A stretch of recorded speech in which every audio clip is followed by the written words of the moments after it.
This story was a bit of a shocker, but the more we get about it and the more I think about it, Harry and Meghan, of course, fell into a trap.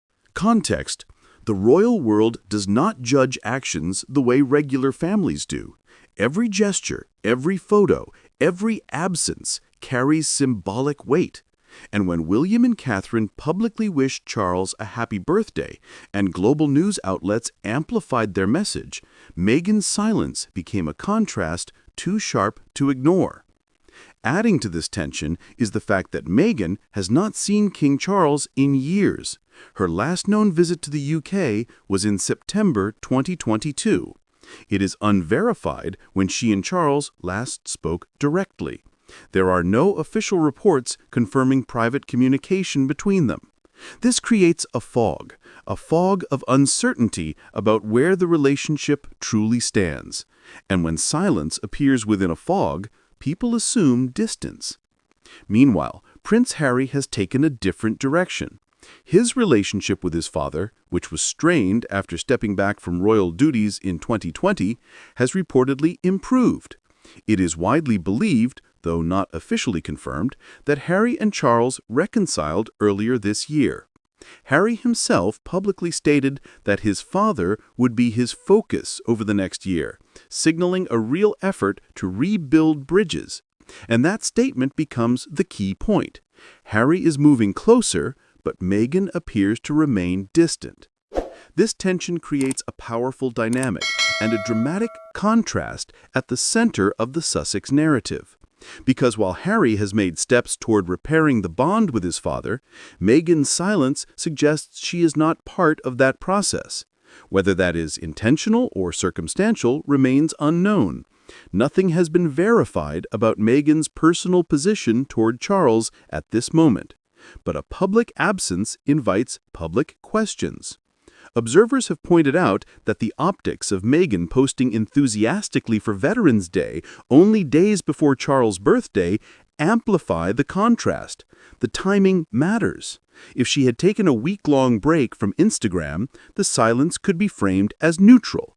But being active, then being silent, then becoming active again, that creates a narrative gap that viewers naturally fill with speculation. It also does not help that the Sussexes are constantly compared to the Prince and Princess of Wales. When William and Catherine post a clear, straightforward birthday message on their official account, they display unity with the monarch. They show support. They show presence. Meghan's silence, placed beside that visibility, becomes a narrative of division. Even if the intentions are completely innocent, the contrast becomes the headline. Some voices within royal commentary circles have suggested that Meghan may be trying to avoid fueling media narratives by posting publicly, but this is unverified. Others believe her silence was a deliberate decision to avoid re-entering royal drama through a birthday message. Again, this is unverified. The truth remains unknown, but the optics themselves are shaping the story. What makes this more significant is that Meghan's new Instagram account was not launched quietly. It was a major moment in her public reintroduction. After years of stepping away from social media, she returned with a carefully curated brand, a lifestyle aesthetic, a soft tone, empowerment messaging. The account was designed to show Meghan on her own terms, independent from the institution, stable in her identity, focused on her life beyond the monarchy. And because of that branding, anything she does or does not do on that platform becomes meaningful. A public birthday message to King Charles would have been universally noticed. It would have been amplified by media outlets. It would have been interpreted as a gesture of goodwill, a symbol of maturity, or even an olive branch. Meghan did not make that gesture. Instead, she allowed the day to pass quietly. Silence. And in the royal world, silence is rarely neutral. The tension becomes sharper when viewed in the larger picture of the royal narrative over the past year. The family has been navigating health challenges, public scrutiny, and internal pressures. King Charles himself has faced medical difficulties, pushing the royal family into a more delicate phase. William and Catherine have taken on additional responsibilities. The monarchy is in a period of transition, stability, and recovery. In such moments, symbolic gestures, even small ones, carry extra weight. Meghan's silence is being seen by some commentators as a missed opportunity, a chance to show unity, even if only in a symbolic and distant form. But Meghan's choices often follow her own rhythm, not public expectation. She does not follow royal protocol, she does not play the same PR game, she does not operate under palace control. Her brand is entirely separate now, and her silence reflects that independence. Operate under palace control. Her brand is entirely separate now, and her silence reflects that independence. There is also the question of what the silence suggests about her relationship with Harry's family. Some argue that it signals unresolved tension. Others believe it simply maintains boundaries Meghan has chosen for herself. The reality is that there is no confirmed information about Meghan's private feelings toward King Charles. There is no verified insight into whether they communicate privately. The only visible fact is that she did not engage publicly on a day when other royal figures did. This absence highlights another reality. Meghan is no longer part of the royal system. Even though she remains Duchess of Sussex by title, she is no longer bound by its expectations. She does not attend royal events, she does not appear at Trooping the Color, she does not stand on balconies, she does not participate in Commonwealth ceremonies. Her world now revolves around California, Hollywood, lifestyle branding, philanthropy, and selective public engagements. The deeper question then becomes, does she feel any obligation to acknowledge the monarch publicly? Is a birthday message expected? Should she have posted something? Opinions vary, but none of this is confirmed. And because nothing is confirmed, the space left open becomes filled with speculation, interpretation, and narrative tension, the perfect environment for royal drama to grow. As commentators revisit the timeline, another detail stands out. Meghan has not been in the UK since 2022. She has built a life entirely separate from the royal environment. When Harry visited earlier this year, it was alone. Meghan's absence was notable then, just as it is now. Whether her staying away is a personal choice, a strategic decision, or simply a matter of practicality is unknown. But in the public's eyes, distance always reads as disconnect. And yet the Sussexes remain tied to the monarchy through their children. Archie and Lilibet are grandchildren of the king. They hold royal lineage. They remain part of the story whether the adults want distance or not. A public birthday message might have been interpreted as a familial gesture for their sake. But again, Meghan chose silence.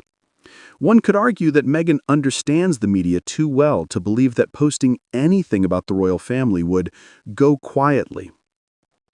Anything she writes, even a neutral happy birthday, would be dissected, debated, and recycled into headlines for days.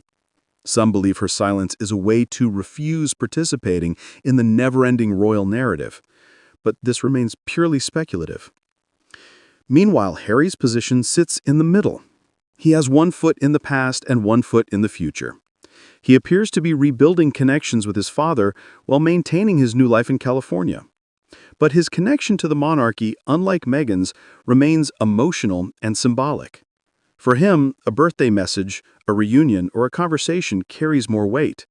For Meghan, who has established a distinct identity, these moments may not hold the same significance.